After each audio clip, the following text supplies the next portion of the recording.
Ha avuto un buon riscontro di partecipanti la manifestazione organizzata dal Lions Club di Agrigento, Oste e Leo Club denominata Passeggiata Veloce e Risveglio Muscolare, che ha visto tra i partecipanti anche Sebastiano Lo Monaco, Barbara Capucci, oltre a tante associazioni che hanno dato il loro apporto fattivo alla sua buona riuscita e all'organizzazione. L'iniziativa ha avuto anche un consenso del Presidente del Consiglio del Parco, dottor Bernardo Campo, che si propone di istituzionalizzare l'evento annualmente al fine di rivitalizzare il settore turistico in un momento in cui lo stesso si affievolisce. Soddisfatto anche Achille Curioso del Lions, che si è speso fortemente alla nascita dell'evento, che ha come obiettivo la sensibilizzazione alle buone pratiche per il benessere psicofisico. Una bellissima iniziativa, veramente un ringraziamento al nostro amico Achille Furioso. È un'iniziativa che deve continuare al Parco della Valle dei Templi. Stamattina abbiamo visto all'alba, in un orario inusuale, tantissime persone, ne ho contate, penso ce ne siano state più di 500, 600 persone, un successo incredibile.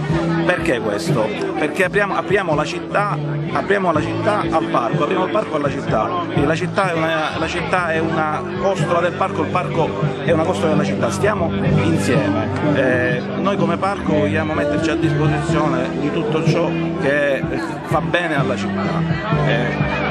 Avrei voluto vedere molti più turisti, ma probabilmente il tempo non c'è stato.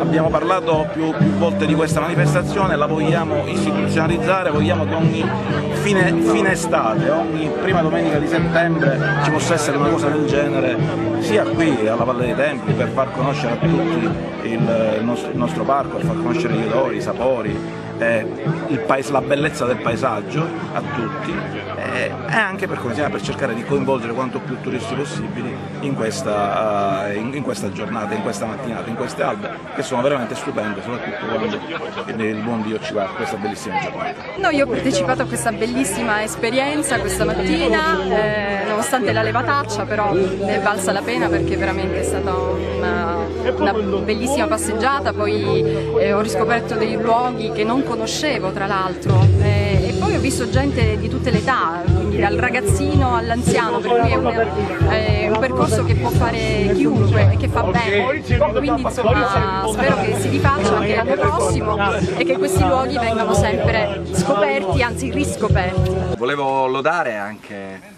come responsabile del FAI questa bellissima iniziativa che mette insieme sicuramente 3 obiettivi: quello del benessere fisico, ovviamente la mattina all'alba, ma poi anche la possibilità di vedere questa bellezza, tutta la Valle dei Templi, ma anche la Colimbetra, dove oggi si potrà entrare a 2 euro. Ma credo che l'obiettivo più importante sia quello di metterci insieme tantissime associazioni, perché solo così possiamo aiutare Agrigento a crescere ovviamente nel campo del turismo culturale, che è quello del quale più ci occupiamo.